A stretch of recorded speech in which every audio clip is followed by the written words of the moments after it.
দিনের কথা। বেশ বড় এক বট গাছের নিচে বাস করত একটি মিষ্টি হাঁস। সে সারাদিন নদীতে খাবার সংগ্রহ করত। একদিন সন্ধ্যায় সে বাসার উদ্দেশ্যে রওনা দিচ্ছিল আর বলতে লাগলো, ভালো লাগে না, আর কতদিন এভাবে একা একা খাবার সংগ্রহ করব। কবে যে আমার বাচ্চা কাচ্চা হবে, আমায় মালা বলে ডাকবে, ওদের সাথে অনেক মজা করব, ওদেরকে সাথে নিয়ে অনেক খেলা করব, আর এখানে ওখানে ঘুরতে যাব। এই কথা বলতে বলতে সেই মিষ্টি হাঁস তার বাসার কাছে আসে। আজ এত তাড়াতাড়ি বাসায় চলে এলাম, এইসব কথা ভাবতে ভাবতে কখন যে পথ ফুরিয়ে গেল টেরই পেলাম না। বেশ ক্লান্ত লাগছে, যাই এবার একটু বিশ্রাম নেই। আর সেই মিষ্টি হাঁস এই কথা বলে ঘুমিয়ে পড়ে। আর পরের দিন সকালবেলা সেই মিষ্টি হাঁস ঘুম থেকে উঠে খাবারের সন্ধানে বেরিয়ে পড়ে। এভাবে চলে যায় বেশ কিছুদিন। সেই মিষ্টি হাঁস একদিন রাতে একটা ডিম পাড়ে। সে পরের দিন সকালবেলা ঘুম থেকে উঠে, বাহ, অনেক দিন পর এখন আমি আমার বাচ্চা কাচ্চা দেখতে পারবো। ভাবতেই আমার খুব আনন্দ হচ্ছে। কি নাদুস নুদুস একটা ডিম পেরেছি আমি। আচ্ছা, এই ডিমটা কি আমি এভাবেই রেখে যাব? যদি কেউ চুরি করে নিয়ে যায়? না, আমি আর কোথাও যাব না। কিন্তু আমি যদি বাড়ির বাইরে না যাই, তাহলে খাবো কি? কি যে করি এখন? কিছু একটা দিয়ে এই ডিমটা ঢেকে রেখে যাই। সেই মিষ্টি হাঁস জঙ্গল থেকে একটি পাতা ছিঁড়ে এনে তার ডিমটা ঢেকে রাখে। ব্যাস, এবার হয়েছে। এখন আর কেউ জানতেই পারবে না এখানে কি আছে। যাই, এবার আমি নিশ্চিন্তে খাবার খুঁজতে যাই। আর সেই মিষ্টি হাঁস চলে যায় খাবার খুঁজতে। আর বেশ কিছুক্ষণ পর সন্ধ্যা নেমে যায়। আর সে তার বাড়ি ফিরে আসে। আর সে বাড়ি ফিরে এসে পাতা সরিয়ে তার ডিম দেখতে থাকে। এই তো আমার ডিমটা এখানেই আছে, কেউ দেখেনি। এখন আমি ঘুমিয়ে পড়ি। সেই দিন রাতে মিষ্টি হাঁস আরেকটি ডিম পাড়ে। আর পরের দিন সকালে উঠে তার ডিমটা দেখতে থাকে। বাহ, আরেকটা ডিম! এখন আমি দুটো বাচ্চার মা। আহা, কি মজা! এইভাবেই সে মিষ্টি হাঁস এক এক করে 4টা ডিম পাড়ে। একদিন সকালে নিয়ম মতন সেই মিষ্টি হাঁস তার ডিমগুলোকে পাতা দিয়ে ঢেকে খাবার খুঁজতে বের হয়। অন্যদিকে যাচ্ছিল একটি মিষ্টি রাজহাঁস। হঠাৎ সেই রাজহাঁস বুঝতে পারলো তার ডিম পাড়ার সময় হয়েছে। তখন সে আশেপাশে খুঁজতে লাগলো ডিম পাড়ার মতন কোনো জায়গা আছে কিনা। একটু দূরে বট গাছের নিচে সে দেখতে পেল ছোট্ট একটা বাসার মতন। ওই দূরে মনে হচ্ছে একটি বাসা আছে, যাই গিয়ে দেখি।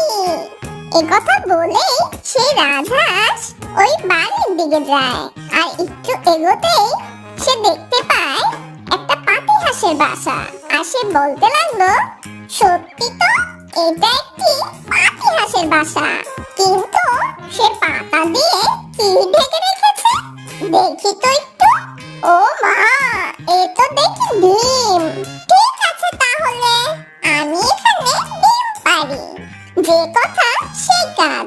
রাজহাঁস সেখানে বসে ডিম পাড়ে। তার ডিম পাড়া শেষ হলে আবার পাতা দিয়ে সেই ডিমগুলো ঢেকে রেখে যায়। তারপর সে সেখান থেকে চলে যায়। অন্যদিকে সেই মিষ্টি হাঁস খাবার খুঁজতে খুঁজতে অনেক দূরে চলে যায়। এই যা, আজ এত দূর চলে এলাম, বাসায় ফিরতে ফিরতে তো অনেক রাত হয়ে যাবে। না, অনেক খোঁজাখুঁজি হয়েছে, আর না, এবার বাসার দিকে রওনা দিতে হবে।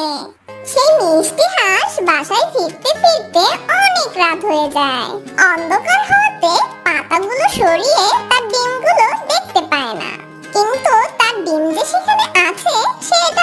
পারে। ওই রাতে সে আরেকটা ডিম পারে।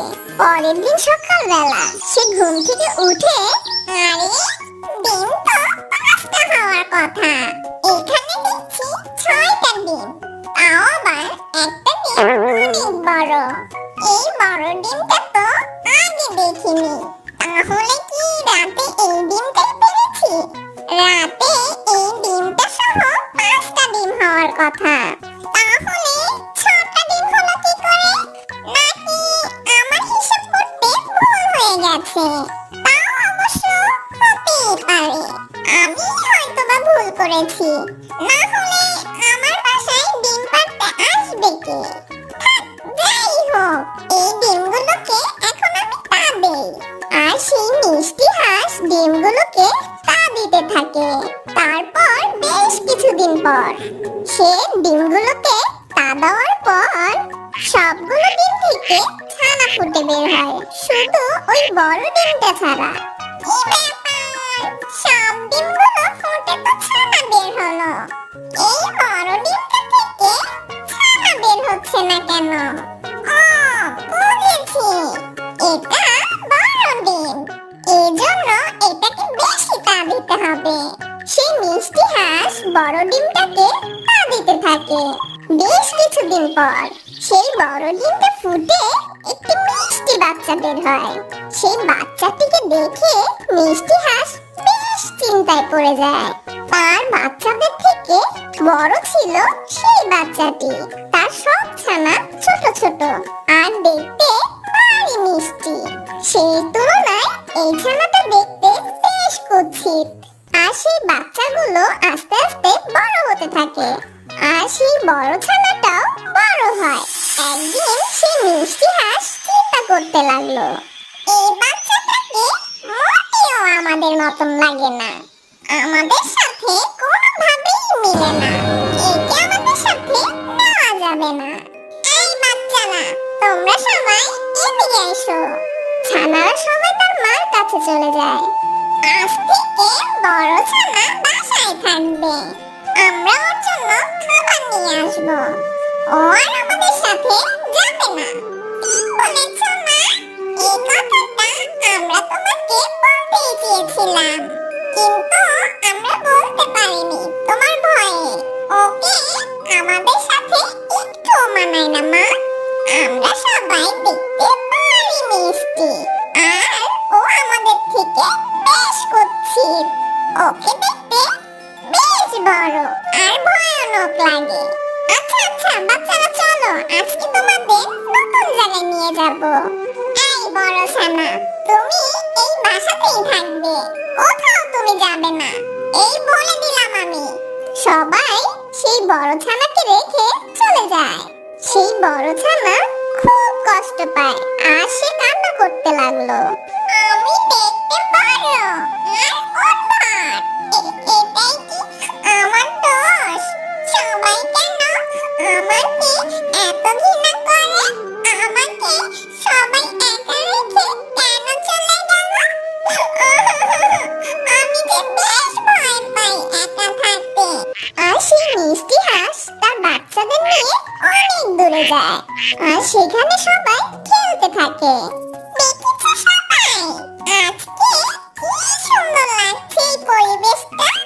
ওই কুৎসিত ছানাটা আমাদের মাঝে নেই বলে আমরা খুব মজা করতে পারছি। ও থাকলে আমি খুব ভয় পাই, ওকে দেখতে খুব ভয়ানক লাগে। মা মা, তুমি আমাদেরকে ওদিকে নিয়ে যাবে? বাবা শোনো, ওদিকে আমি কোনো সময় যাইনি, ওদিকে গেলে যদি বিপদ হয়। তাছাড়া আজকে অনেক রাত হয়ে গেছে, চলো আমরা কালকে আবার আসবো। ঠিক আছে বাচ্চারা? আচ্ছা মা, তাহলে আমরা কালকেই আসবো মা। মা মা, কিন্তু কালকে ওই কুৎসিত বিশ্রী বাচ্চাটাকে নিয়ে আসবে না মা? ঠিক আছে, চলো বাচ্চারা। আর সেই মিষ্টি হাঁস আর তার বাচ্চারা বাসায় চলে আসে। আর তারা বাসায় এসে দেখে সেই বড় বাচ্চাটি কান্না করছে। ওরে বাবা, তুমি খুব কষ্ট পেয়েছো না? আহারে তোমার কত কষ্ট। মা, মা, আমার খুব ক্ষুধা পেয়েছে মা। এই যা, আমি তো ভুলেই গেছি। এই বাচ্চারা, তোমরা কেউ আমাকে মনে করে দিলে না কেন? এখন ওকে আমি কি খেতে দিব? আর এই পুরো রাতটা ওকে না খেয়ে থাকবে? মা, মা, একটা রাত কেউ না খেয়ে থাকলে মারা যাবে না। কাল সকালে আমরা ওর জন্য খাবার নিয়ে আসবো। সেদিন খাবার না খেয়ে সেই বড় ছানাটি ঘুমিয়ে পড়ে। পরের দিন সকালবেলা সেই মিষ্টি হাঁস আর তার বাচ্চারা চলে যায় খাবার খুঁজতে। আর সেই বড় ছানাটি খিদের জ্বালা আর খুব অভিমান করে বাসা থেকে বেরিয়ে যায়। প্রবাহমান নদী দিয়ে চলতে চলতে অন্য একটা হাঁসের কাছে গিয়ে খাবার চায়। তারাও তাকে দূর দূর করে তাড়িয়ে দেয়। তারপর খিদের জ্বালায় বাধ্য হয়ে নিজের খাবার সে নিজে খুঁজে নেয়। এভাবে কেটে যায় তার দিন। আর দেখতে দেখতে সেই হাঁসের বাচ্চাটা অনেক বড় হয়ে যায়। হঠাৎ একদিন তার মায়ের কথা খুব মনে পড়ে। অনেক দিন হয়ে গেল মাকে দেখি না। আমার ভাই বোনদের সাথেও দেখা হয় না। যাই গিয়ে একটিবার তাদেরকে দেখে আসি। এখন আমি অনেক বড় হয়েছি। আমি দেখতে আর কুৎসিত নেই। তারা নিশ্চয় আমাকে দেখে আর ভয় পাবে না। আর আমাকে মা বকাবকিও করবে না। আর আমাকে বিশ্রী বলে বাড়ি থেকে তাড়িয়েও দিবে না। আর সেই বড় ছানাটি তার মায়ের খোঁজে বেরিয়ে পড়ে। পথ চলতে চলতে বেশ কিছুক্ষণ পর তার মায়ের বাসায় এসে পৌঁছায়। আর অন্যদিকে সেই মিষ্টি রাজহাঁস যে পাতিহাঁসের বাসায় ডিম পেড়েছিল, সে তার ছানাকে খুঁজতে সেই পাতিহাঁসের বাসায় পৌঁছায়। রাজহাঁসকে দেখে সেই মিষ্টি হাঁস বলে, আরে রাজহাঁস বোন, আপনি আমার বাসায়? এলাম, খুব জরুরি প্রয়োজনে আসতে হলো তোমার কাছে। মা, মা, দেখেছো এই কুৎসিত ছানাটা আবার আমাদের বাসায় এসেছে। আমরা তো ভেবেছি ও মারা গেছে। এই, ওর কি লজ্জা বলতে কিছু নেই? তোমাকে এত করে অপমান করেছি আর রাতের পর রাত তোমাকে না খাইয়ে রেখেছি। তারপরও তুমি বেহায়ার মতন আমাদের বাসায় এসেছো। কি তোমরা ওর উপর এত অত্যাচার করেছো? তোমরা এত পাষাণ? তবে শোনো তোমরা, এই বাচ্চা আমার। আমি একদিন খুব বিপদে তোমাদের বাসায় ডিমটা পেড়েছিলাম। সেই ডিম থেকে আমার এই ছোট্ট সুন্দর বাচ্চাটা বের হয়েছে। তাকে তোমরা এত কষ্ট দিয়েছো আর এত অত্যাচার করেছো, আমার ভাবতেই অবাক লাগছে। এই নিষ্পাপী মাসুম বাচ্চাকে কেউ এভাবে অত্যাচার করে? রাজহাঁস বোন, আমার অনেক ভুল হয়ে গেছে। তুমি আমাকে মাফ করে দাও। আর আমার এই ছোট্ট বাচ্চারা বুঝতে পারেনি। কোনোদিনও না। তোমাদের মতন এই পাতিহাঁসদের আমি কোনোদিনও মাফ করতে পারবো না।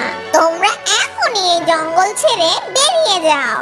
তারপর সেই মিষ্টি পাতিহাঁস আর তার ছানারা সেখান থেকে চলে যায়। আর রাজহাঁস বেশ খুশিতে তার বাচ্চাটাকে নিয়ে তার বাড়ি চলে যায়।